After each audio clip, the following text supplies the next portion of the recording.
Mambo vipi? Karibu katika sherehe za 59 za sikukuu hii ya Madaraka, ambapo leo tunakuletea moja kwa moja kutoka Uhuru Gardens. Niite mzazi Willy M. Tuva, na siko peke yangu, niko na mwenzangu Agal Baby Heshimu Bendera. Leo niite Masawe Japani. Hakika kama mwenzangu alivyosema, tunafurahi sana kusherehekea siku hii ya leo ya Madaraka Day. I tell you, I'm happy to be part of the history. Na siku ya leo tunasemaje? Tunasherehekea hatua serikali zimepiga katika maendeleo ya nchini, maendeleo ya nchi ya Kenya kutoka mwaka 1963, na pia kukushabikia wewe hatua ulizofanya kwa ukuaji wa nchi yetu. Maudhui ya mwaka huu ni pamoja tusonge mbele.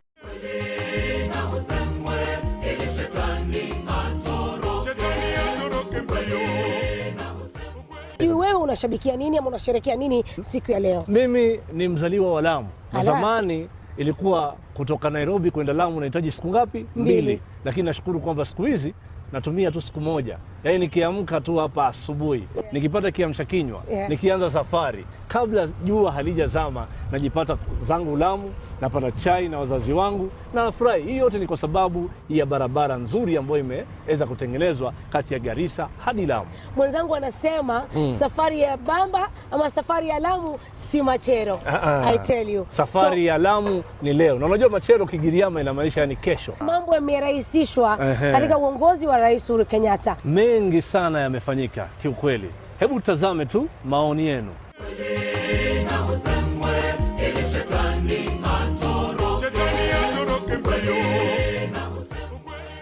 Siku ya Madaraka ni ya muhimu sana kwa Mkenya, kwa sababu ni siku ile tunakumbuka maendeleo yetu yale tumepata tangu uhuru. Hii Madaraka kuwaindi wana youth waingilie kilimo, wasichague kazi, wasikaange hapo kusema hakuna kazi. Ni siku ambayo Wakenya tulianza kujitawala sisi wenyewe, tukawa tena hatupo tena chini ya mikono ya wakoloni. Najivunia kuwa mama kwa hiyo sikukuu ya Madaraka Day. Vile mimi ningeambia wamama wao wengine kama mimi, tufanye siasa zetu kwa upole. Tunaposherehekea siku ya Madaraka Day, mimi najifunia hii barabara, maana nitaona wageni wengi, watalii na pia wenyeji. Wananchi wa Isiolo kutoka wakubwa mpaka wadogo, nimesema happy Madaraka Day.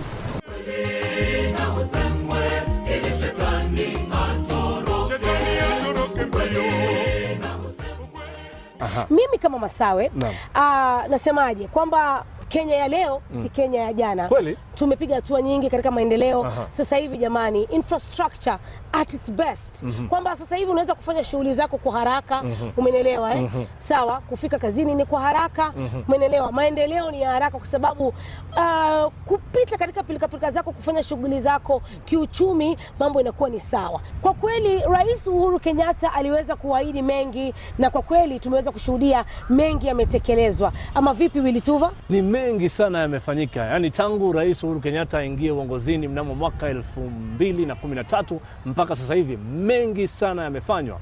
Wacha tutazame aliyoweza kuyafanikisha.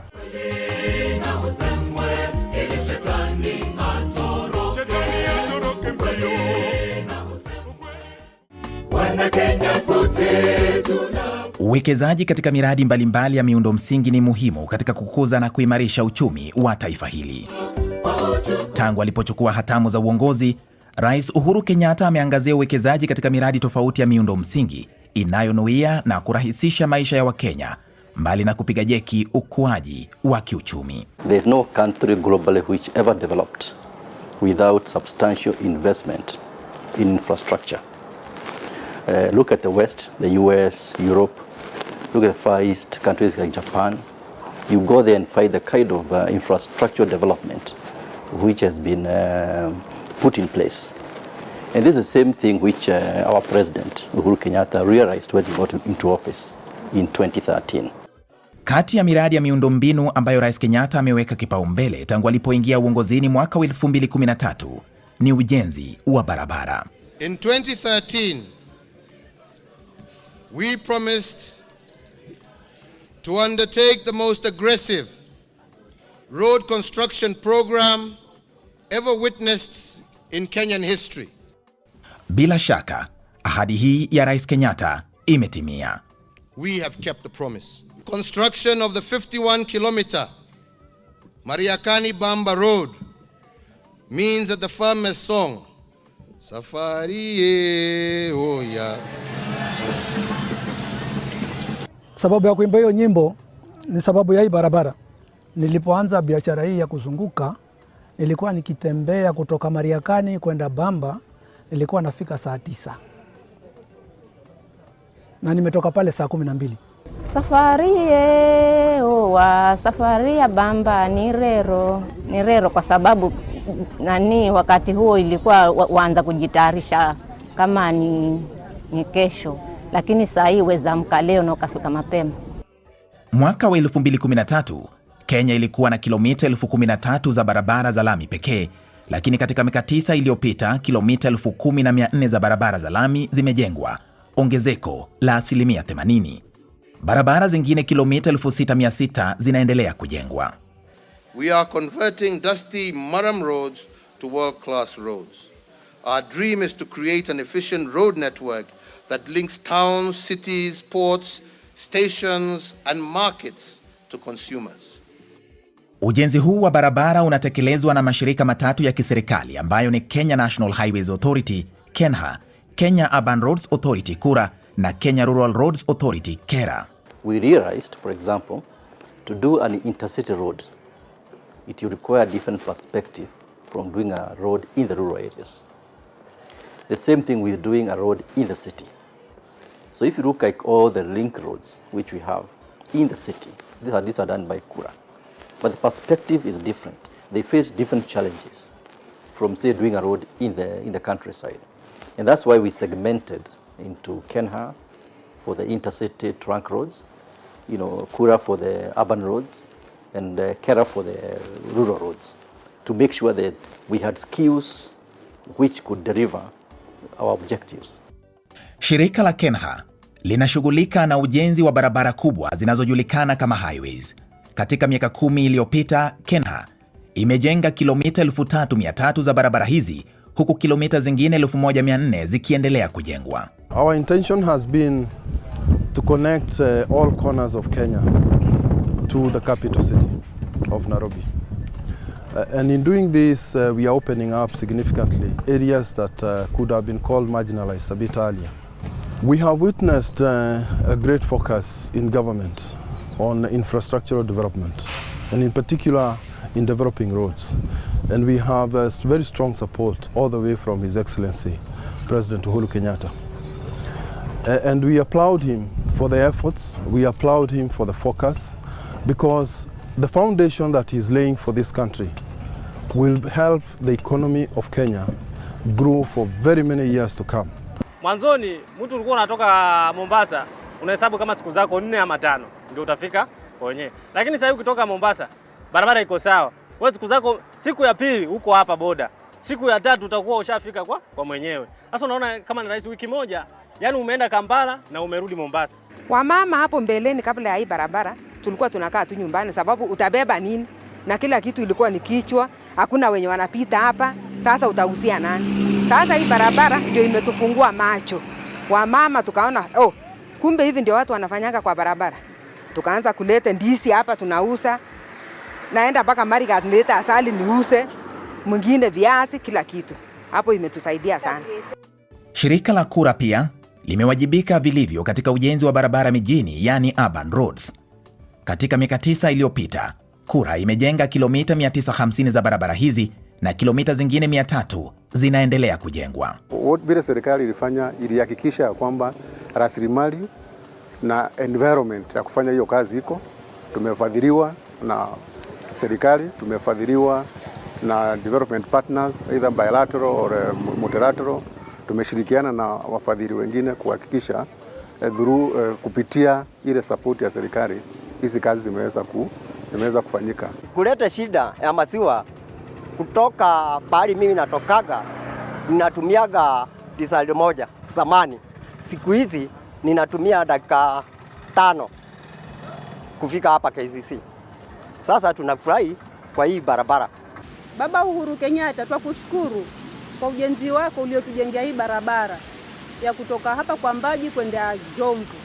Sisi tuko hapa kwa hii kona, tuna mradi wetu hapa wa chama na tunaendelea nao vizuri. Shirika la KERA nalo limejishughulisha na ujenzi wa barabara vijijini, yani rural roads, ili kuhakikisha kuwa walio mashinani wanapata maendeleo sawia na wenzao walio mijini. Chini ya uongozi wa Rais Uhuru Kenyatta, KERA imejenga kilomita 6300 za barabara vijijini, huku kilomita zingine 3400 zikiendelea kujengwa. Serikali iko na mpango ya kutengeneza mabarabara za mashinani ili resources zote or all the wealth in the countryside tunaweza ku access, because ukienda mahali kulikuwa hakuna barabara, wakati barabara imekuja imejengwa, unakuta maendeleo imekuja, shops iko, watu wanaweza kuleta produce to the market. We have had a lot of socio-economic benefits and which people are testing. Hii barabara ya Riwa Kambisamaki Road inapotengenezwa ni manufaa kwa wanafunzi wote ambaye wanasoma shule ya Kiptilit na Tilelon pia, because wataenda kwa urahisi, hawawezi hangaika vile sisi tulisafa, because sisi tulikuwa nafungiwa, unakuta hujafika shule, mara saa zingine unapigiwa hata unachapwa na mwalimu mkuu kwa maana umechelewa. Lakini haikuwa sababu mwanafunzi alichelewa, ni sababu ya maji mtoni haikuwa napitika.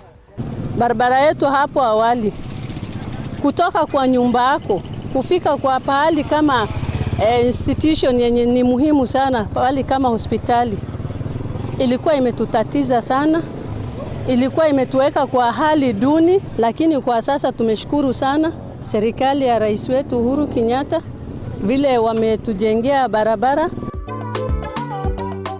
Wakazi wa sehemu nyingi humu nchini walielezea masikitiko yao kabla ya mwaka 2013. Wengi wao walisubiri kujengewa barabara miaka nenda miaka rudi, wasipate wa kuwasikiza. Mambo yalibadilika Rais Kenyatta alipochukua hatamu za uongozi na kutoa kauli ya kuimarisha miundombinu humu nchini. The handiwork of my administration is evident across the entire country. There are some counties that have received their first tarmac roads since God made Kenya. And this was done during my administration. Hapa Marsabit kwa sababu hapo mbeleni hakuna lami, tunaenda corrugation kwa lori paka Isiolo, na sahi paka Moyale, wacha Marsabit paka Moyale. Mboga ambaye tunakula hapa, mboga tunakula hapa natoka Meru, asubuhi tunakula fresh, na tunarudishia rais wetu Uhuru Kenyatta shukrani kubwa sana. Nashukuru sana hii Kenyatta, Uhuru Kenyatta. Nashukuru kabisa kwa sababu alituangalia kabisa kwa umbali, kwa sababu tulikuwa na fumbi, tulikuwa na matope, hii barabara tulikuwa tunaanguka ovyo ovyo. Lakini wakati huu tunatembea hata kama tukiwa wazee au vijana, hii barabara sasa ni safi kabisa. Kote nchini, barabara hizi zimechangia pakubwa katika kuunganisha maeneo kadhaa, na hivyo basi kurahisisha usafiri wa watu, magari na mizigo. Leo hii pia nimeanzisha barabara ya kutoka hapa Lamu kuelekea Garissa ikipitia Ijara. Chapter 1 ya barabara hiyo, phase 1 rather, itakamilika mwaka ujao. Watu wataweza kutoka hapa Lamu na kufika Garissa kwa muda mchache mno. Hiyo ni biashara kwa wenzetu wa Lamu, lakini hiyo pia ni nafasi ya wenzetu wa Garissa, wenzetu wa Mandera, wenzetu wa Samburu, wenzetu wa Laikipia kusafirisha ng'ombe zao, zinakuja zinapokea hapa, wanaenda kuuza huko nje za nje. Kile kitu napenda kumshukuru Rais Uhuru Kenyatta ni kuwa ukitaka kwenda Lamu unatumia whole day, almost 10 hours ndio ufike Lamu. Barabara ilikuwa ni mbaya, insecurity ni mbaya, Hakuna investor ambao atakubali atoke Mombasa aende Lamu, because kitu ya kwanza anafikiria gari yangu after 3 months itakuwa imeenda zake, imeharibika. Lakini kutoka hii barabara itengenezwe kutoka Minjila paka Lamu, it's just 1.5 hours, 2 hours. Kwanza nashukuru serikali ya Mheshimiwa Uhuru Kenyatta. Kabisa. Hatungeweza kupita hata wewe mwenyewe ungefika hapa leo. Sababu hii barabara ilikuwa ni shamba, haikuwa barabara. Tulikuwa tunatumia punda, lakini punda zilikuwa zikipanda. Usafiri wetu saa hii ni salama. Hata iwe usiku, pikipiki tunatembea. Iwe nini tunatembea. Tunashukuru serikali kabisa. Kwa miaka mingi Turkana County imekuwa na shida, changamoto nyingi ambapo tumekuwa hatuna barabara, lakini kwa sasa tuna shukurani. Ni masaa mafupi tu machache unatoka Kitale na unafika Lodwar bila shida, na usalama umeimarishwa barabarani. Hii barabara kutoka Malindi Salagate mbeleni, kabla haijawekwa lami, ilikuwa ina matatizo. Wakati wa mvua magari ilikuwa namaliza kama wiki mzima kwa barabara imekwama, lakini kwa saa hii imewekwa lami, tunachukua tu lisali moja kwenda Malindi. Sehemu nyingi pia zimepata maendeleo sihaba kutokana na uwekezaji huu mwafaka uliobadilisha sio tu sura ya vijiji vyao, lakini pia kuinua hali ya maisha yao, kwani sasa biashara zinanoga. Kutoa mizigo Kitale kupeleka mpaka Kakamega mpaka Kisumu, barabara iko sawa. Tunapeleka mizigo yetu kwa urahisi, sio kama pale awali. So saizi unapata hapo nyuma labda ingelazimisha tu ni magari inapeleka, lakini hata sasa sisi pikipiki pia tunapeleka. Otherwise unaona hii yangu imeandikwa ni Kakamega County na hapa niko Bungoma County. So unaona naenda kutoa mizigo kule napeleka mpaka Kakamega. Construction of Moi South Lake Road went a long way in improving our economic status this way. First and foremost, it restored confidence in our guests, in our travel agents, that indeed their clients dispatched from whatever destination towards our destination were guaranteed of safe and timely arrival. Sisi ni wakulima na kutoa chakula ama majani chai kutoka kwa shamba. Hapa ilikuwa ni shida, sababu magari ya kangaita ile inachukulia chai kulikuwa ni matope. So mwananchi alikuwa analeta majani chai, gari ikija tunasukuma. Gari ikiweka majani chai tunasukuma. But today we are okay. Nguzo za afya bora kwa wote pamoja na uzalishaji chakula, ujenzi wa nyumba za bei nafuu na ustawishaji viwanda kwenye ajenda kuu ya maendeleo ya Rais Kenyatta zinaendelea kufaulu kwa kuwepo kwa barabara katika maeneo tofauti. Sisi kama wamama wa Kirinyaga, wakati tulikuwa tunapata watoto huko nyuma, tulikuwa na shinda sana ya barabara, especially tukienda kwa mahospitali. Tulikuwa tunaumia, wengine wetu tulikuwa tunazalia kwa barabara, lakini kwa sasa tuko na shukrani kubwa sana, sababu hata ukipata kagali upeleke hospitali, barabara ni nywe, na hiyo ni kazi mzuri ya rais wetu Uhuru Muigai Kenyatta. Siku hiyo wa mama yenye tulikuwa tunaenda hospitali, tulikuwa tunapenda na mtoto na mkongo, tunabebea watoto wa mkongo, tunapeleka paka Kabenguria kwenda kulala huko. Kesho tunaendia mkuu mpaka nyumbani, na tunaenda kesho yake tena tunarudi na mkuu. Wakati hii barabara ilifika, tumepata raha sana, Tunaenda tu hata kama ni basikili tunaendia, na hakuna fumbi na hakuna kukwenda karibu sama juma sama wili ama saa karibu dakika 10 tunafika Kabenguria. Currently, farmers are able to bring their coffee to their factory, and it reaches the factory on time because the roads have been fairly made, and the means of communication, means of transportation. In fact, those who are unable to use trucks or pickups, even do sometimes use boda. Bila shaka, Rais Kenyatta ameiweka Kenya kwenye ramani ya dunia kupitia uwekezaji katika ujenzi wa barabara.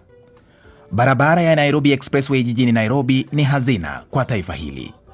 And I will be very proud to drive all the way from Machakos turnoff all the way to Rironi, and hopefully at that point launch the road from Rironi to Mau Summit thereby reducing the gridlock that people have experienced, that has added to the cost of doing business in our country, that has added to inconvenience for our people, and thereby making Kenya that much more competitive and easing the cost of living to our people.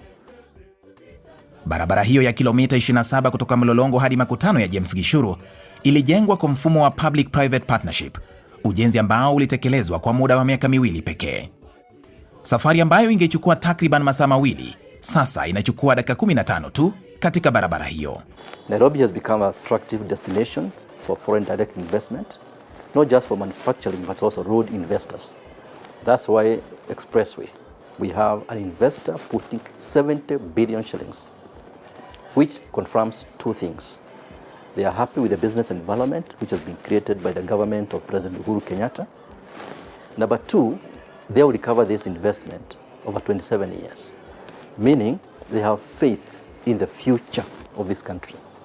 Because to recover 27 years, you have to have faith that indeed things will remain good for the next 27 years. That is what we are doing, focusing on now direct foreign investments at the PPP. My experience was excellent, convenient. Yeah, I came from James Gishuru, took me about 10 minutes max all the way here. So it's good direction, the country is moving. Leo was my first day. Kasema wacha nijaribu kwa nitumie hii njia nione vile iko. Poa kabisa. Poa kabisa. It's taken me the shortest time possible to get here. Pongezi Uhuru Kenyatta for a job well done. I am coming from Syokimau and this is my first time here. Yeah, I've loved the experience. The transaction is good, like kulipia, it's good, and the road is very fine. It has brought a lot of job opportunities to the young people. We are a huge team. We have 11 toll stations, and each and every station has plenty of toll attendants, the ticket staff, shift heads, and also at the service center. We have 2 service centers at Cabanas and at Lavington. So also there are many young people working there serving. They're the ones who serve the customers to get the MTC card and to get the OBU. Kuna wakazi ambao walitamani kuwa na daraja angalau la kuwavusha kutoka upande moja au mwingine wakati wowote. Wengine walihofia msimu wa mvua, kwani hii ilimaanisha mafuriko yaliyohatarisha maisha yao na pia kukatiza safari nyingi. Mto ulikuwa ukifurika na mtu akiwa ng'ambo hii haweza akavuka ng'ambo ile nyingine. Hasa tulikuwa napata hasara kubwa sana kwa sababu ulikuwa safari ya haraka.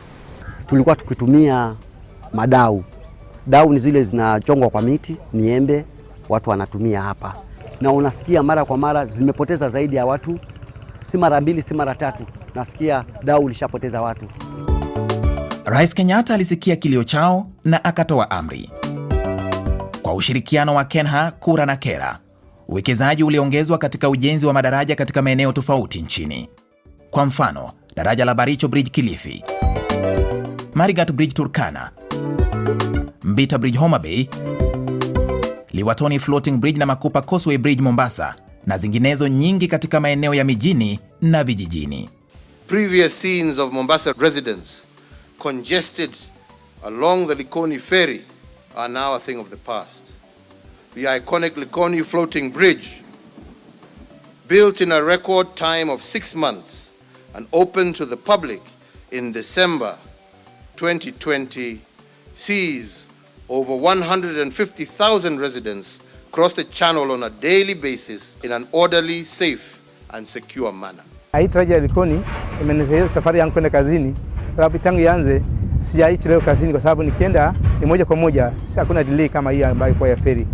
Kwa hivyo tunashukuru tangu uhuru, tunashukuru sana kwa maana hii ndio kitu ya maana zaidi ambayo serikali kuu yetu imetufanyia. Tunashukuru kwa sasa biashara kama hiyo, hata samaki ikitoka fresh kutoka Kalokol itafika loda ikiwa fresh na sehemu zingine ya nchi. Hii causeway ya Makupa hapa, hii bridge ikimalizwa poa, itakuwa poa kabisa kwa sababu kama sasa Mikindani tunachukua almost 7 minutes mpaka Mikindani kutoka town. Hapo tutakuwa tumesave time, tumesave mafuta, alafu barabara pia mambo ya maintenance itakuwa ni chini kidogo. This is Baricho Bridge. It is across River Sabaki. We've used modern technology to do it, to construct it. This is a farming area. To the north of this place where we are is land where you are able to grow so much horticulture. If you hear of pineapples, this is where it comes from. If you hear of the watermelons, that is to name what is already in place. But it has a potential of even mangoes and many others.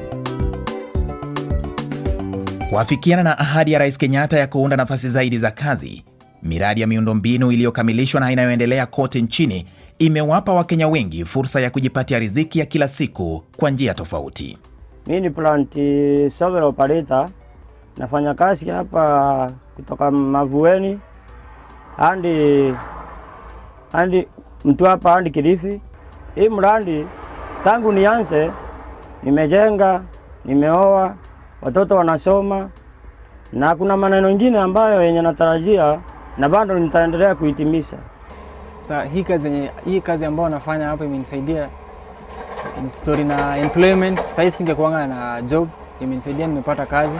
Story na kuna do sasa na nilipanga every month. Na kazi inakuanga tu sawa, hakuna maneno mengi. Before 2018 hatukuwa tunapata kazi. Ilikuwa shida sana kupata kazi as a woman, na kwa construction bado ilikuwa shida, lakini with time tumekubalika kwa construction, tumepewa nafasi sisi youth na women tumepewa nafasi ya kuwa kujenga nchi yetu. Kwa kweli, mwenye macho haambiwi tazama. Ni dhahiri kuwa kila pembe ya taifa hili wakazi wanajivunia barabara ya lami, iwe ni walio vijijini au mijini. Na hii ni ahadi ya Rais Uhuru Kenyatta iliyotimia, kuwapa Wakenya maendeleo yanayoinua na kurahisisha maisha yao kulingana na malengo ya ajenda kuu ya maendeleo na yale ya ruwaza ya mwaka wa 2030. Kama Rais Kenyatta anavyosema, sio bora usafiri, bali usafiri bora. We realized that roads are literally the path to development, and that every inch of tarmac we lay, we are accelerating businesses, creating the foundation for greater individual and national prosperity. We did it for you, the Kenyan people. Okay, tunashukuru rais wetu Mheshimiwa Uhuru Kenyatta kwa kuwekeza kwa barabara. Sasa hivi tunaona kama tunasafiri kwa usafiri imekuwa rahisi na imekuwa nzuri. Tunakushukuru sana Rais Uhuru Kenyatta kwa kutilia maanani mambo haya ya infrastructure. Kupitia kazi hizi sisi kama vijana tumepata ajira, tunakimu familia zetu, tunajikimu pia sisi wenyewe na nchi yetu inafunguka. Tunakushukuru sana, ubarikiwe na kutakia mema na afya njema wewe pamoja na jamii yako. Nashukuru President Uhuru Kenyatta kwa kazi nzuri ya barabara. Tumeshukuru sana kama wakaji wa Kericho. Kongoi misi.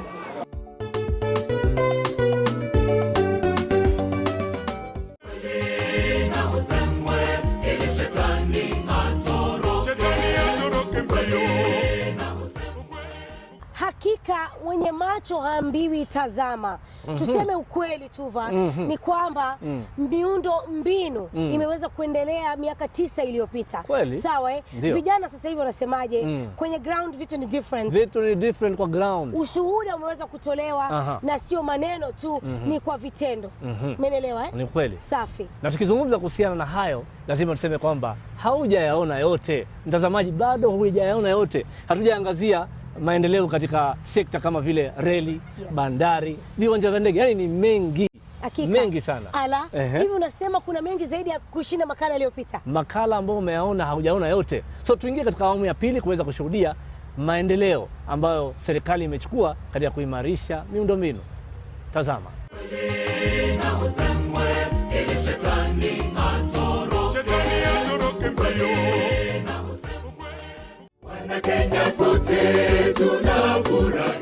Taifa lenye miundombinu bora na wa kisasa bila shaka ni taifa linaloendelea kiuchumi. Tangu mwaka wa 2013, Kenya imeshuhudia uwekezaji usio na kifani katika ustawishaji wa miundombinu, yani infrastructure, na ambao haukuwa umeshuhudiwa tangu tujinyakulia uhuru.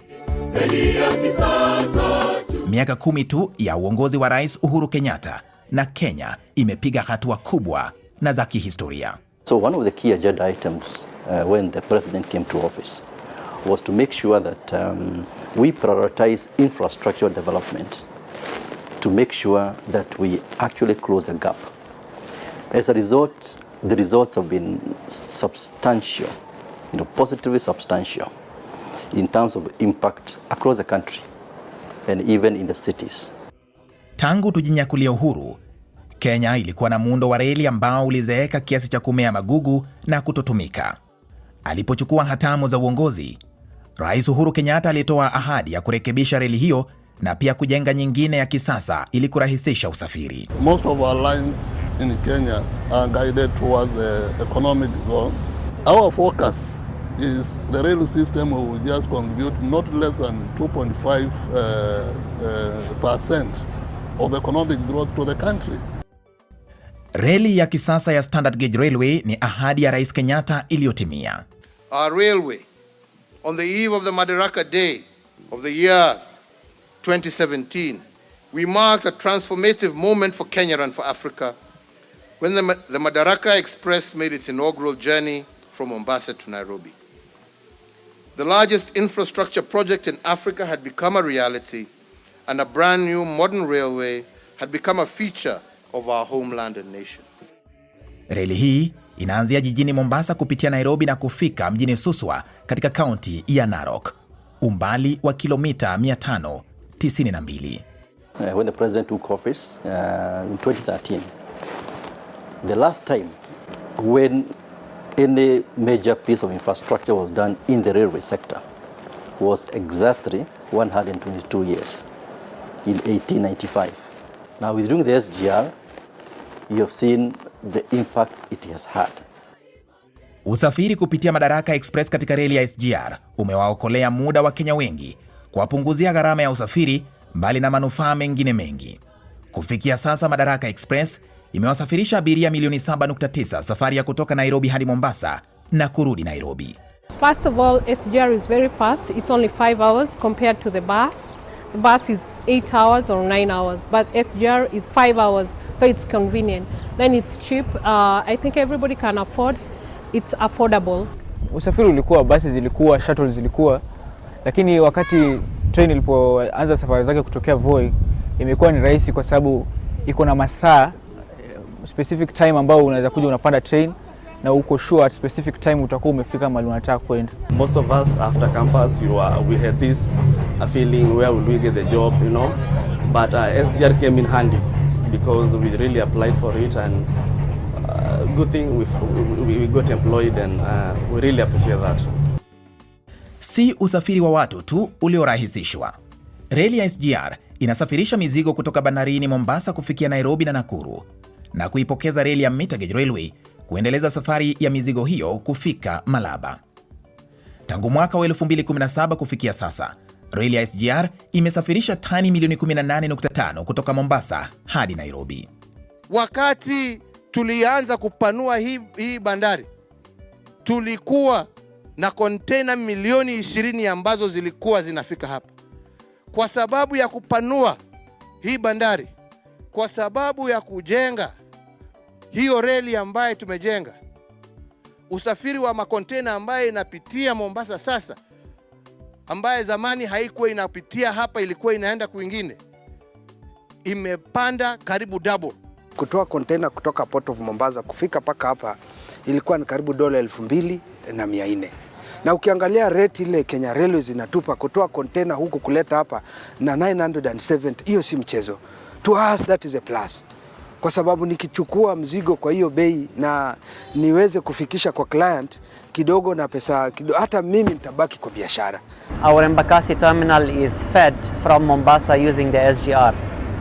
The SGR is very important for us, and then we hope that the service will continue with the same speed, the same KPIs, like when a train is loaded, within few hours it departs, and then within 8-9 hours it's in Embakasi. It is an extremely efficient service.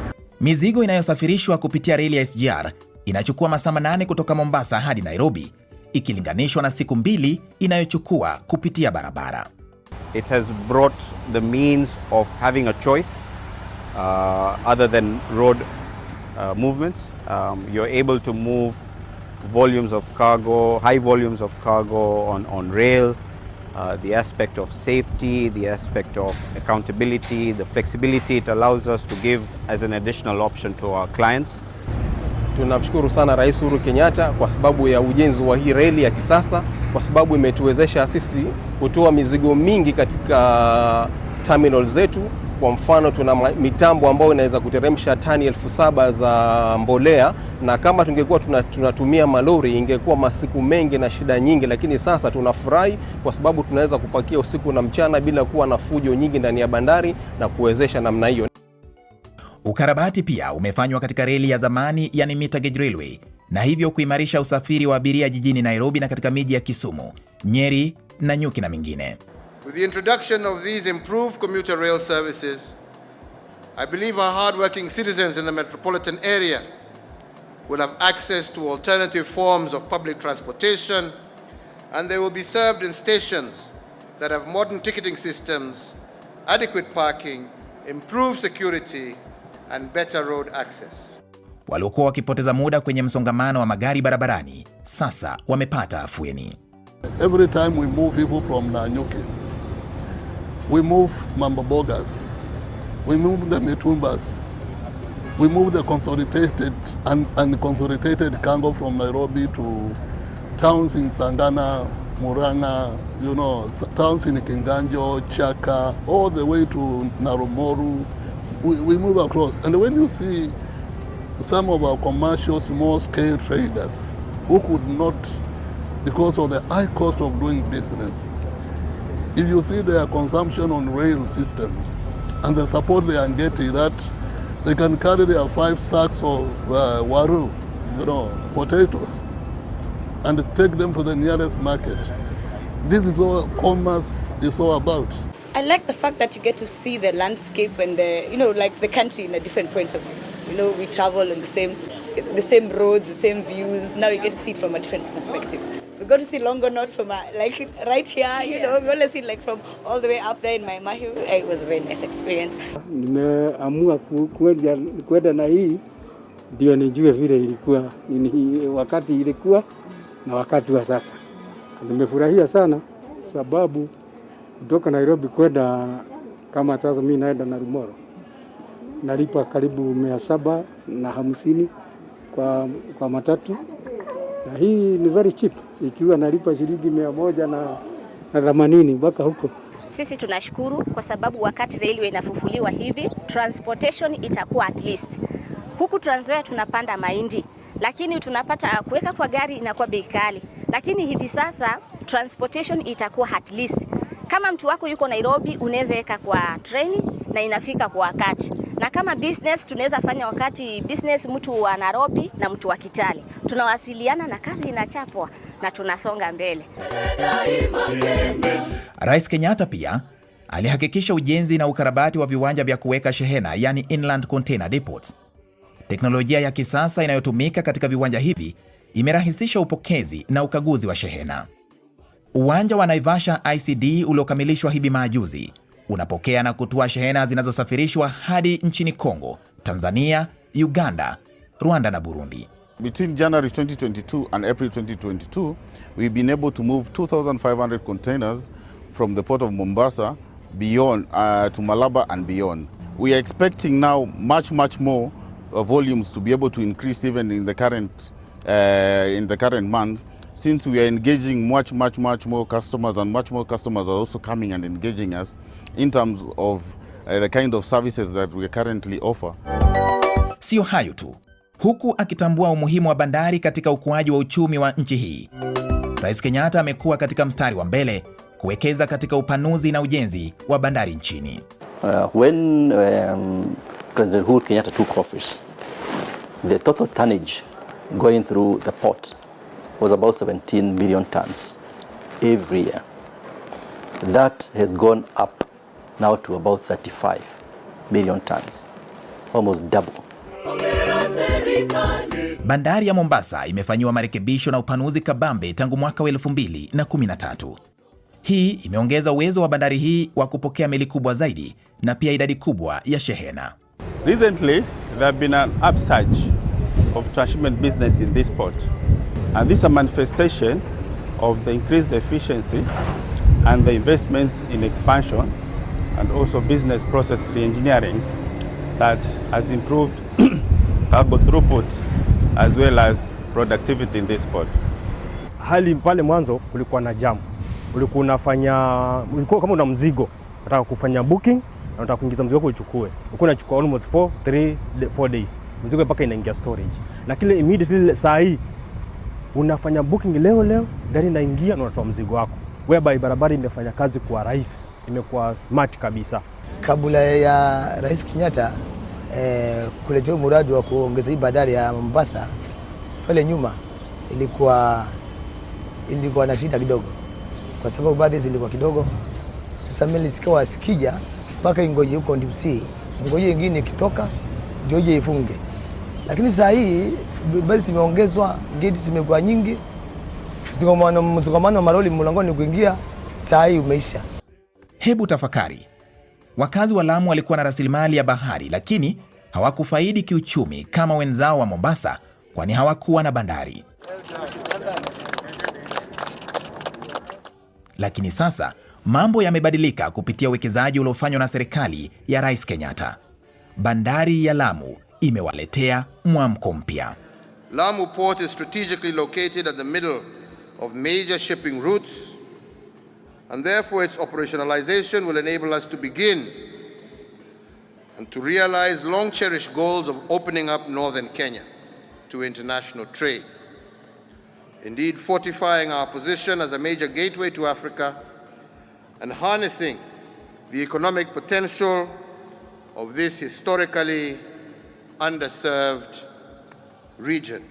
Lamu Port ikiwa, watu wa hoteli watafaidika, kwa sababu wale wanaofanya kazi poti mara nyingine watakuwa wanakuja wanakaa hapa, na kuna hizi meli zile za kubeba watalii na hizi za kubeba na wale wafanyakazi wa poti pia mara nyingine tunakaa nao hapa. Sana sana wanakaa kwa hizi hoteli zetu. Nilipokuja hapa Lamu Port, nimekuja kama steel fixer wa kufunga zile chuma. Kama mimi huu mradi wa Lamu Port naona umenisaidia, kwa sababu kama nimejenga nyumbani, nimenunua vitu vya nyumbani, so nimeona imenisaidia kikubwa sana. Tunasema kwanza ni asante sana kwa huu mradi wa Lamu Port, na tunaomba kama ingewezekana afungue miradi mingine ya aina nyingine, angalau watu wazidi. Maisha hapa Lamu kwa muda mrefu imekuwa chini sana, na kwa miradi kama hii familia na wafanyikazi wote wanafaidika. Itakumbukwa kuwa Rais Kenyatta alitoa ahadi ya kufufua bandari ya Kisumu ambayo ilikuwa imesahaulika na hali yake kusononesha. Tunaendelea na shughuli ya kurekebisha bandari hii ya Kisumu. Bandari hii ya Kisumu ndio ilikuwa roho ya Nyanza na ndio ilikuwa senta ya biashara katika nchi zote ambazo zinazunguka Lake Victoria hapa. Lakini wengine wakaruhusu ifilisike. Tumesema ya kwamba hiyo bandari tutairudisha, ianze kufanya kazi tena. Mji wa Kisumu uwe ndio utakuwa mji wa biashara, meli ziwe zinaingia hapa, vijana wetu waweze kupata kazi. Ahadi hii ya Rais Kenyatta ilitimia. Taswira ya bandari hii bila shaka ni ya kutia moyo, kwani ukarabati ulifanywa na kuwapa wakazi wengi matumaini ya ajira na ukuaji wa uchumi wa jiji la Kisumu. The port of Kisumu, by 2013, in fact it was rather moribund. There was almost nothing happening there. But from 2019, after refurbishment of that port, we did 54,000 TEUs in 2021 compared to 5,000 TEUs. So it is like tenfold. Wafahamu kuwa MV Uhuru ni meli ambayo iliundwa miaka 55 iliyopita, na kwamba ilikuwa imepuuzwa na wengi na kutupwa kama machuma yasiyo na faida. Baada ya Rais Kenyatta kuingilia kati, meli hii ilikarabatiwa na sasa ni chombo kinachoiletea nchi hii heri njema kwa kusafirisha bidhaa za mafuta katika nchi jirani. The reviving of MV Uhuru 1 MV Uhuru 1 has really assisted or facilitated business between the port of Kisumu and Uganda, because when it was revived in 2019, up to today, some 74 million liters of fuel has been transported to Uganda. That's the Port Bell and Jinja in Uganda.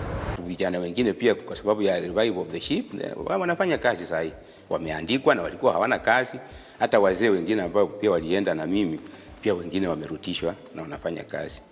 Na kukimbia kwa meli pia nimeona Kisumu imekuwa sasa maendeleo yamekuwa makubwa na kwa sababu ya juhudi ya His Excellency the President Uhuru Kenyatta. Ukizingatia mchango wa MV Uhuru hivi saa hizi na mchango ambao utakaoletwa na MV Uhuru 2 ambao iko katika stage zake za mwisho za kumaliziwa, ni kuwa kuna mwangaza katika mwisho wa tunnel. There is light at the end of the tunnel. Miradi mingine ya muundo msingi ambayo Rais Kenyatta ametilia mkazo tangu mwaka 2013 ni ukarabati na ujenzi wa viwanja vya ndege nchini kwa minajili ya kurahisisha usafiri na pia kuiweka Kenya kwenye nafasi nzuri ya ushirikiano wa kibiashara na mataifa mengine. We estimate that aviation contributes around 5% of Kenya's GDP. Now, as an airport operator, we are therefore very strategically positioned to ensure that contribution does happen. Upanuzi na ukarabati umefanywa katika viwanja vya ndege vya Jomo Kenyatta, Moi, Eldoret, Kisumu na Isiolo. Serikali ya Rais Kenyatta imewekeza takriban bilioni 71.5 kuhakikisha Kenya ina viwanja vya ndege vya kisasa. The importance of Kisumu Airport to this region is that, number one, it caters for the Lake Region Economic Bloc that covers a total of 14 counties. Kisumu is well positioned not just for Kenya but also for the Great Lakes region. So the East African countries also benefit by having this airport here, because it is the only airport that is positioned on the shores of Lake Victoria. Airport yetu Kisumu kwanza, kama sisi waendeshaji bodaboda, inatupatia biashara. Manake unapata kama mgeni ameshuka kule ndani, atakuja huku nje na kupanda bodaboda. Tunasema airport inatupatia faida sana. Na upande mwingine pia tunasema airport imajiri vijana wetu. Hii uwanja ni uwanja muhimu sana na itasaidia sana kufungua biashara kati yetu na nchi za nje na hata kati yetu na kaunti zingine. Na pia tunachukua watu wenye wanafanya attachments na interns. Na hiyo inasaidia sana kwa ule mtu mwenye anasoma masomo yenye inahusiana na aviation. Nataka kushukuru Rais Uhuru Kenyatta kwa kutuletea mradi nzuri kama hii hapa Isiolo, mradi hii wa Isiolo International Airport, kwa sababu hii mradi imetusaidia sisi kama mayouth, kwa sababu hatujakuwa exposed kwa bad companies. Hiyo imetusaidia sana kwa sababu tumepata hapa employment. Today, as an airport, we can proudly say the government has done us a great deal of pride. We look at those few past 25 years before this rehabilitation happened. We had traffic that could not be accommodated here. So this pavement upgrade has really given us that link that we can attract back our traffic that moved when we had weak pavements and we had a lot of problems on the runway. So therefore, in terms of tourism, this is really growth for the coast region. Before, it used to be really hard to get to Mombasa. You always had to fly through Nairobi, but now it's really nice that you can fly directly to Mombasa. As a traveler, like for me, Mombasa is home, but if someone who's strange is traveling, it's nice for them to come directly to Mombasa. So it definitely, I think, has increased the tourism in the sense that people feel more encouraged to be able to fly. They don't have to make so many stopovers anymore. Kila uwanja unapopanuliwa, tunazidi kupata ndege nyingi zinazokuja hapa Malindi, zile za domestic. Kumbuka kwamba awali tulikuwa tuna ndege moja tu peke yake ya Kenya Airways ikija kama mara 3 hivi kwa wiki, ikitoka tena Mombasa, ikipitia hapa ndio iende zake Nairobi. Sasa hivi tuko na ndege 20, flight 20, 10 kuingia na 10 kutoka, na bado tunatarajia tutapata ndege zingine. Hii tayari inaonyesha kwamba watu wana appreciate expansion, na ndio sasa wanakuja kwa wingi. Tangu kufunguliwa kwake mwaka 1978, uwanja wa JKIA haukuwa umekarabatiwa kuafikiana na viwango vya kimataifa. Lakini mambo yalibadilika mwaka wa 2015 kupitia uwekezaji uliofanywa na serikali ya Rais Kenyatta. The most exciting project that we have right now that's going on is the rehabilitation of Terminal 1B and 1C.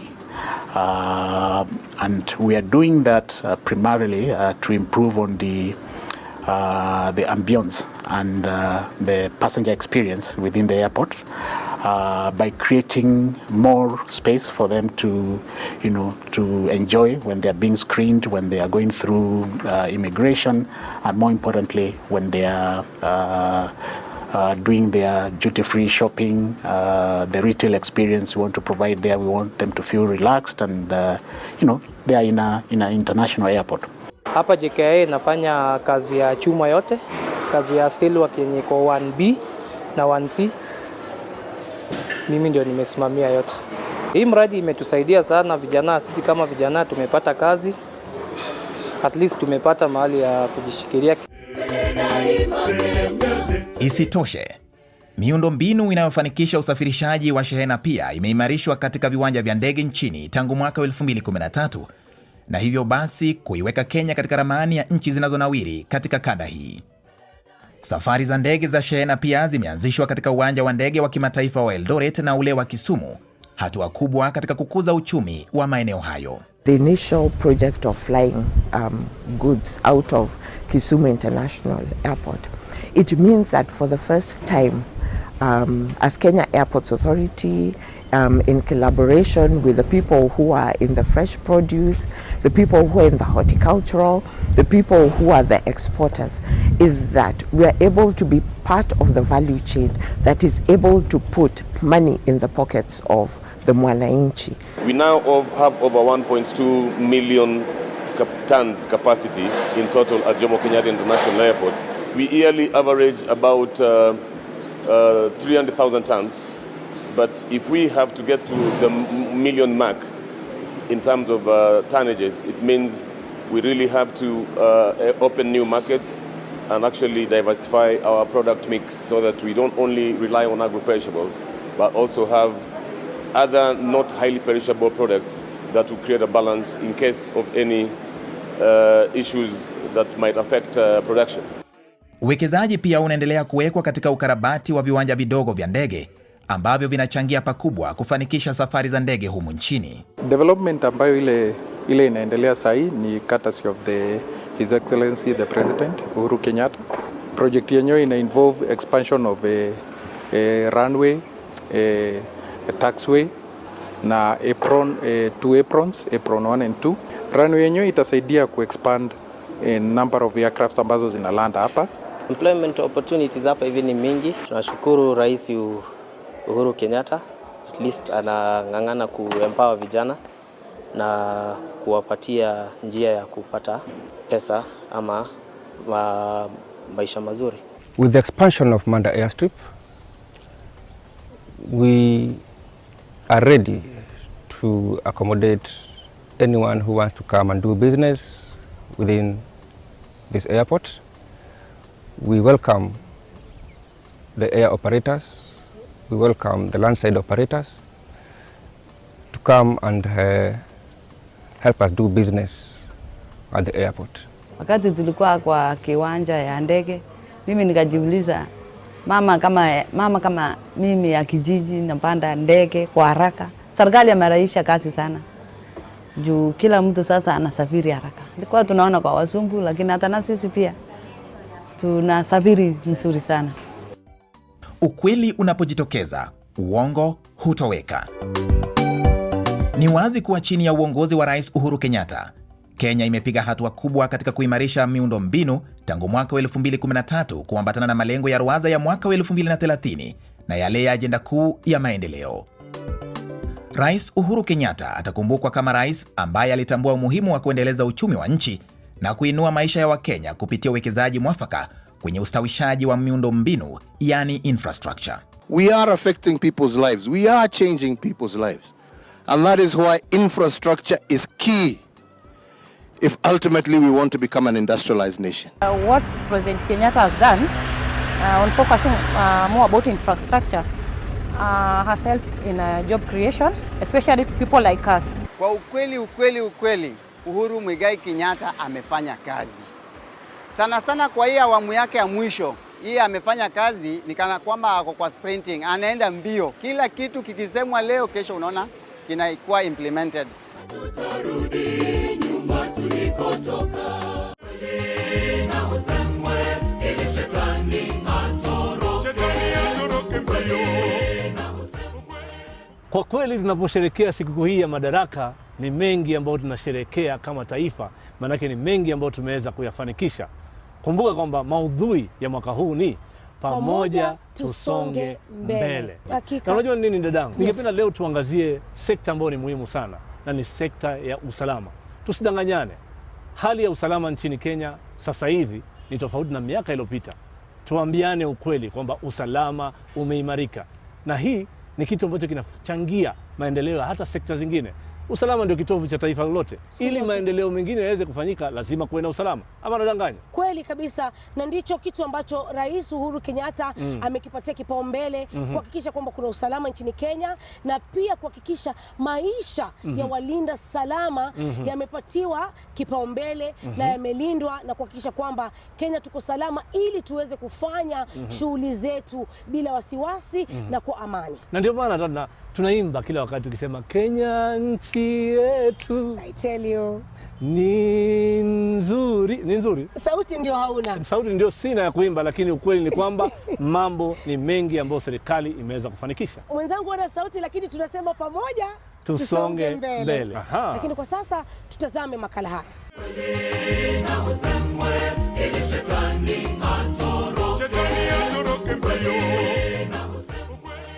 The transformation of our security sector has without doubt been one of the most significant endeavors of my administration. We continue to add new arrows in the quiver of our national security by retooling the resources and capacity of our security agencies. This visible transformation of our security organs has been done in honor of their national duty of defending our sovereignty, maintaining our territorial integrity, securing our borders, and preserving our cherished freedoms and our way of life. Taifa lililoimarisha mfumo wake wa usalama ni taifa linalojivunia maendeleo endelevu, kwani sekta zote zinategemea sana mazingira thabiti ya usalama ili kunawiri na kuwafaidi wananchi.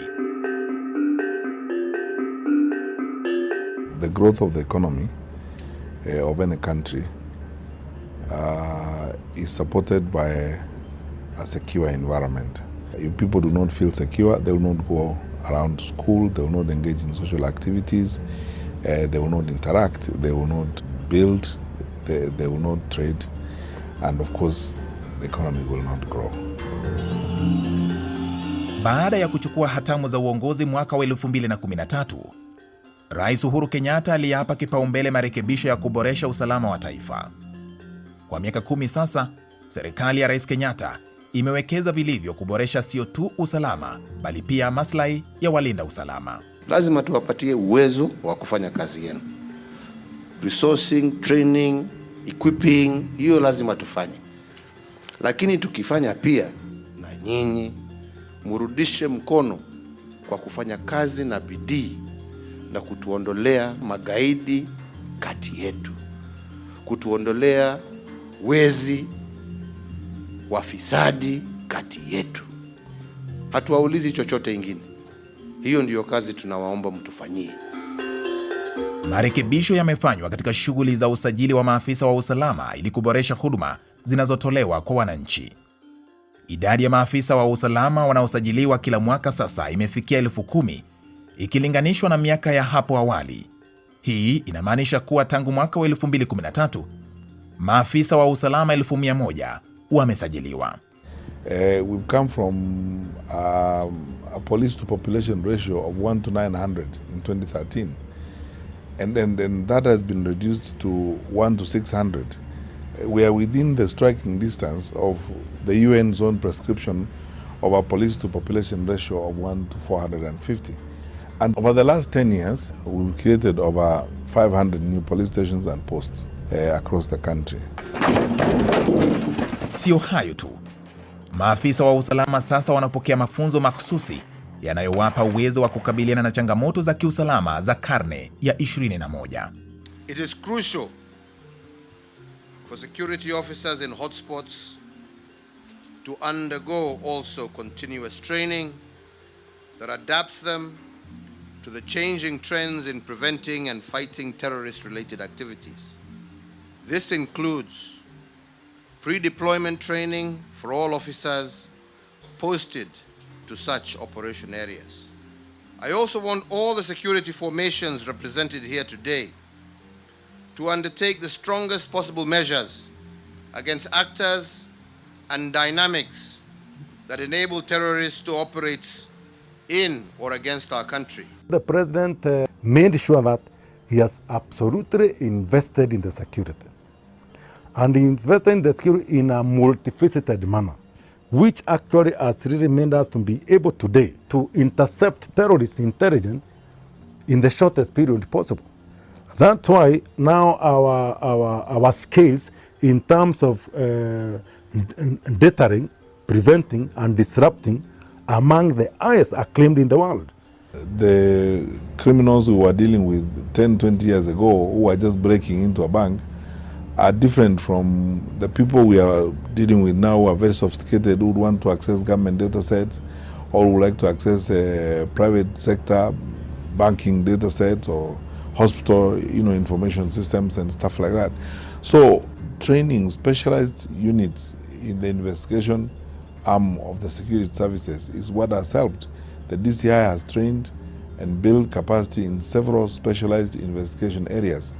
Items of evidence are transient, meaning they take little time for them to disappear. So the longer time you take to attend to a crime scene, the lesser evidence you'll be able to achieve so that you'll be able to analyze to get the required evidence. But with modernization and the upcoming of this forensic lab, we are able to do things on time. Secondly, having the technology we have been able to train them on how to package each evidence on which evidence bag to put. This department is very important in that we're able to analyze various sources of data that are available to the DCI and be able to understand that, be able to assist in various investigations that they conduct here. We are properly trained, we have proper tools, we have proper equipment, and literally I can say, not unrate ourselves, we rate Kenyans down. The president has done his best. Fichua kwa DCI, pamoja tusonge mbele.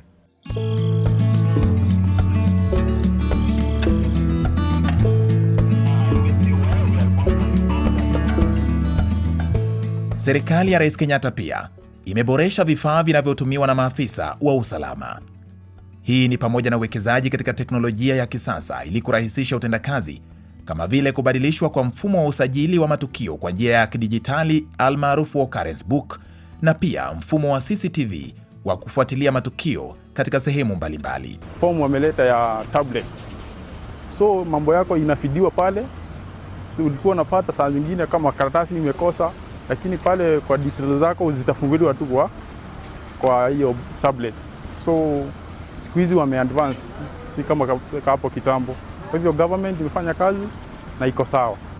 The introduction of the digital occurrence book is particularly incredible in the way with the use of tablets and mobile phones which contain this occurrence book applications. We're able to reach out to reportees wherever they are, such as the sick and persons living with disability. This has greatly improved the number of cases reported. From the time I joined this particular station, it has improved by over 80%. We are given risk allowance. When you get injured in the line of duty, you are well taken care of. For me, I have an officer in my post who underwent a heart surgery, and the bill it was above 1 million, and it was catered for by the NHIF, of which in past a police officer could not, the NHIF could not cater for that. We thank our president, we thank our IG, we thank our CS for putting that consideration to our police officers. Pamoja tusonge mbele. Ili kuhakikisha kuwa maafisa wa usalama wanawaafikia wananchi kwa urahisi na kwa muda unaofaa, maafisa wa polisi sasa wana magari ya kutosha kutokana na uwekezaji uliofanywa na serikali ya Rais Kenyatta. Our officers are now much more mobile than they were because just recently, through the police leasing, the vehicle leasing arrangement that serves the police and the national government administration teams, we now have over 2,600 brand new vehicles out there under the leasing program that are used to move our officers around. Mobility is no longer an issue at all. We are able to respond to challenges in real time in many parts of the country. Our NGOs used to complain that the challenges when you go to a police station, you are told to fuel a vehicle. The issues of fuel is no longer an issue because we have the fuel card system. So as a result of that, response to security challenges has improved. Now, apart from the siku hizi hata a member of the public akipigia polisi simu akiwa na shida, wao wana respond. Like mimi severally nimeshapiga simu. I'm just a member of the public. I'm not an officer. Nimepigia polisi simu, wana respond immediately kama kuna shida.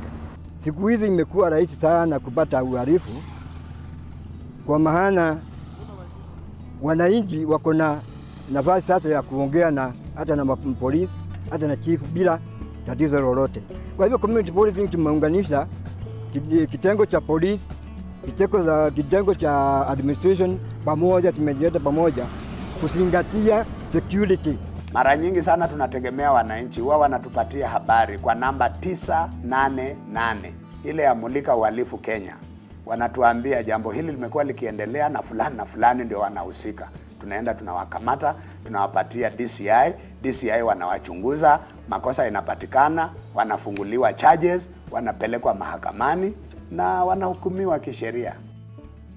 The confidence the Kenyans had about this giving information through 111, 112, 999, they used to say they are being betrayed. This featuring, it has been configured in a manner that whoever calls from wherever you can, nobody can tell where you are calling from. Nobody can actually tell who is calling. Na hali ya usalama hata vile iliko sahi, yote tunasema ni ushirikiano wetu wananchi na idara ya DCI. Rais Kenyatta pia ametilia maanani suala la kuboresha maisha ya walinda usalama.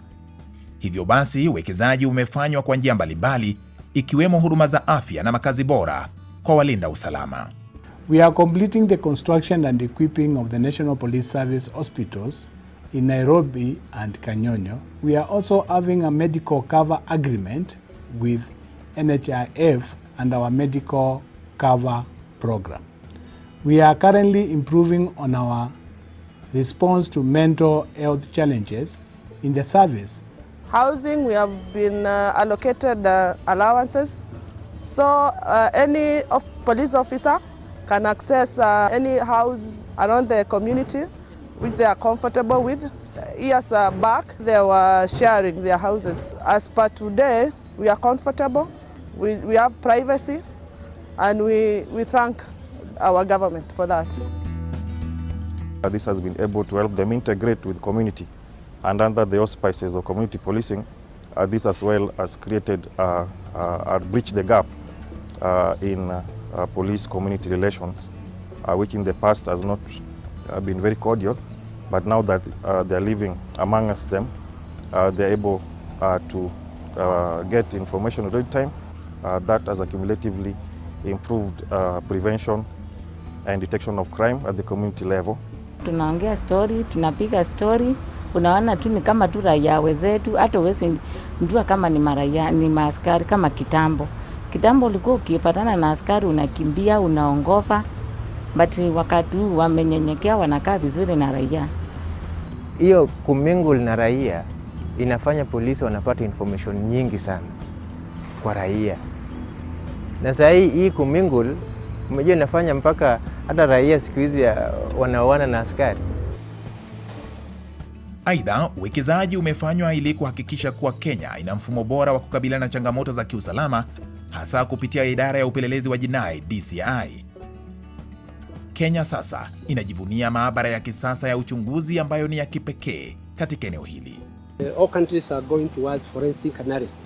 It is a very key element in any investigation to be conducted because science is being adopted all over, and therefore for the cases to proceed and succeed before the court of law, the court of law these days they require scientific evidence. So this national facility, it is a very, very, very crucial facility for the country, and it help us in resolving many of the cases. We have what we never used to have. Because today I can say that even some of the cases which used to take us years to kind of unravel what was the mystery, today within a very short period, we only tell criminals today, you can hide for a day, 2 a week, but we are not going to go very far. Kenya pia imepiga hatua kubwa katika kukabiliana na tatizo la ugaidi nchini. Ushirikiano baina ya taasisi mbalimbali umefanikisha juhudi hizi. In the past, the agencies worked separately. There was less interaction, less sharing of information. So it was easier for one agency to miss information that would enable them to act better and provide security to the people of Kenya. The President, in his capacity as the chairperson of the National Security Council, formed and insisted that we now henceforth must work in a multi-agency framework. Our multi-agency has been a blessing, a complete blessing. That's where we put all our resources, our expertise, and have a synergy of this unit, that energy, this unit. We pull them together, and that way we see the best production of the security in terms of controlling terrorism today can be enjoyed by Kenyans. Tumewekewa ulinzi wa kutosha. Ukienda hapa Pangani tayari wako RDU, ukienda Witu iko kambi ya jeshi, na ukisonga huku mbele kidogo Milihoi wako tena kambi. Kwa hivyo hatuna wasiwasi saa hii, tukilala tunalala mzuri. Kabla mimi niingie kulikuwa kuna mambo mengi ya ugaidi, mambo before. Lakini mimi tangu niingie nimepata kuna security tosha. Hapa Moi International Airport unafanya kazi comfortably. Unaona hata kitu kikifanyika ambacho sicho yani kinatashwishi vile kinakuwa handled, yani unajua kabisa kuna mahali tuko na security, yani ya kwamba kama kuna jambo linaweza kufanyika aliyezifanyika kama tuna security kama hiyo.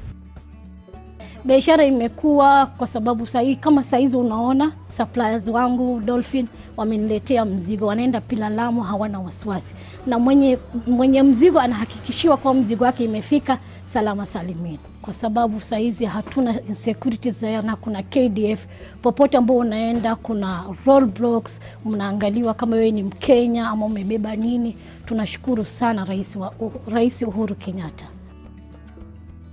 We have managed the security. We have not done it 100%. We have managed to mop up over 102 illegal fires, something that has never been done since 1986. But we are telling them that the people, through their leadership, right from these MCAs, who should be talking about peace, who should be talking about disarmament, who should be talking about schools. Children should now be carrying pens and books. That is where the rubber meets the road. Katika juhudi za kuhakikisha huduma za serikali zimemfikia mwananchi, maafisa wa kiserikali wa ngazi tofauti, yani National Government Administration Officers, wamekita kambi mashinani. At this level, I oversee the 6 counties. At the county level, the county commissioner, oversees his sub-counties. At the lower level, we have the DCC who oversees his divisions and locations. Below that is the SCC who oversees the locations, and then of course the chief oversees the sub-locations, and at the sub-location level, the assistant chief oversees his villages and nyumba kumis to ensure that whatever goes down there is in tandem with what government has set out to do. Serikali imehakikisha kuwa maafisa hao wamewezeshwa vilivyo kutekeleza wajibu wao.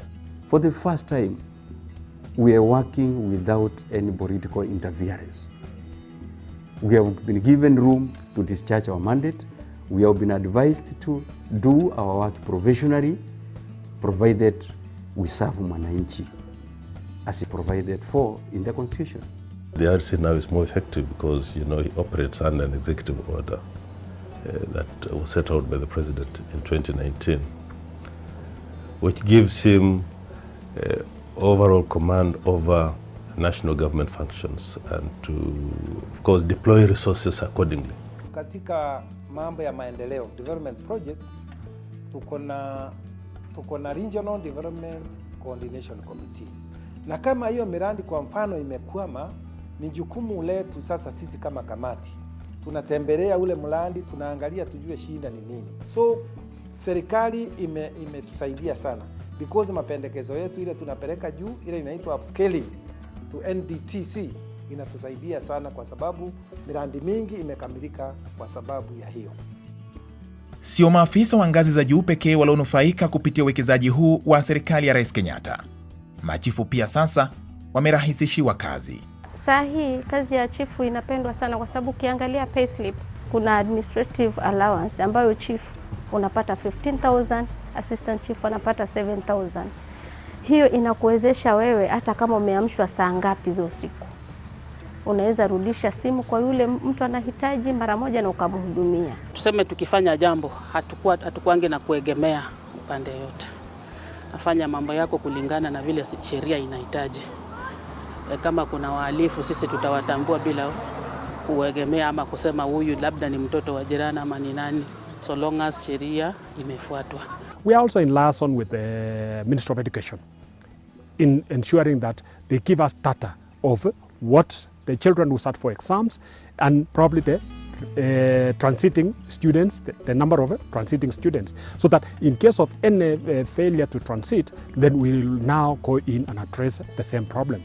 Serikali ya Uhuru Kenyatta imetusaidia sana, sababu pale mbeleni tulikuwa na shida, tulikuwa tuna mambo ya usafiri, lakini kwa sasa hivi kila chief ako na pikipiki na tunapewa pia every quarter tunapewa pesa kidogo ya kuhakikisha kwamba tumepata mafuta ama petroli na pia na stationery kwa ofisi. Tukiona pikipiki inakalia saa hizi, serikali ndio wametupatia, na hiyo ndio imefanya kazi nzuri kwa upande wetu. Kama tukisikia mambo usiku na mchana imetendeka mahali, tunaenda kwa haraka sana. Maana kuna mahali mbali si karibu na hapa. Serikali inatujengea maofisi. Hiyo ni kitu kingine muhimu tena. Na hiyo ofisi unajua sio ya sisi kama chiefs peke yetu, hata ya wananchi. Ndio inafanya sasa tunahudumia wananchi karibu. Zamani kupata ofisi ya askari pengine unapata mpaka Lodo after traveling for 20 kilometers, of which ilikuwa ni mbaya kwa usalama ya mwananchi. Lakini by this time wakati tumepata serikali, kwa hiyo miaka 5 imepita, tunapata huduma kwa wananchi ni karibu. Sababu ukiangalia ofisi ya chief kwa karibu na wananchi, unapata ya OCS karibu na mwananchi, unapata ya county commissioner karibu na mwananchi. So huduma kwa wananchi inakuwa ni 100%. Vikosi vya ulinzi vya Kenya pia vimewajibika vilivyo kulinda usalama na uadilifu wa nchi. Rais Kenyatta amehakikisha kuwa wanajeshi wetu wana mafunzo bora na vifaa muhimu kuweza kukabiliana na changamoto za kiusalama za kila aina. We have invested heavily in upscaling our aerial, maritime and land equipment. We have added new bases, bolstered the size of our force by additional recruitment, improved the remuneration and benefits of personnel, and adopted the training and operational practices demanded by a fluid security environment. Serikali ya Rais Kenyatta pia imewekeza katika kuboresha maslahi ya wanajeshi wetu, ikiwemo hospitali za kisasa na makazi bora. At the center of the reforms that we have instituted has been our efforts to elevate the welfare of our personnel, especially in terms of healthcare. The KDF Isiolo Regional Hospital adds to the level 4 hospital established at Kahawa Garrison and the Trauma and Counseling Center at Manda in Lamu County, the Wellness Center located in Langata Barracks, and we are also in various stages of construction of other facilities, including one in Eldoret. We do so conveying immense gratitude to you, our brave sons and daughters of Kenya, and your families for dutifully serving as members of our defense force. Kwa kweli, Kenya imepiga hatua kubwa katika kuboresha usalama wa nchi, maslahi ya walinda usalama na utoaji wa huduma kwa wananchi kama alivyoahidi Rais Uhuru Kenyatta. Juhudi hizi zote zimesaidia Kenya kufikia malengo yake ya ruwaza ya mwaka 2030 na yale ya ajenda kuu ya maendeleo ya Rais Uhuru Kenyatta, kwani usalama wa nchi ni kitovu cha maendeleo. Our forefathers bequeathed us our homeland and nation. The government of Kenya will do everything possible to preserve the territory of this great republic and ensure that generation after generation of Kenyans dwell in it, as it is, in fact, intact and unencumbered.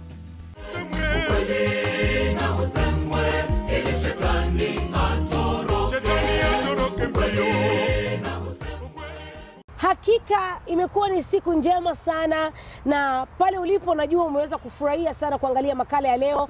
Umeweza kushuhudia na kusikia ushuhuda ulioweza kutolewa na wananchi mbalimbali wakisema jinsi ambavyo wameweza kunufaika na maendeleo ambayo yameweza kufanywa katika uongozi wa Rais Uhuru Kenyatta. Sijui unasemaje mwenzangu? Yani ni mengi, lakini unajua nini mtazamaji, tumefika mwisho wa kipindi, lakini haimaanishi kwamba kipindi na sherehe imeishia hapa.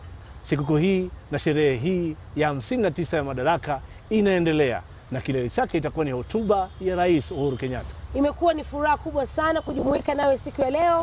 Hakika tunasema maudhui ya sikukuu ya leo imekuwa ni pamoja tusonge mbele. Mimi naitwa Masawe Japani. Na mimi niite Mzazi Willy Tuva. Na kutakia tuko Happy Madaraka Day. Happy Madaraka Day. Tupatane baadaye.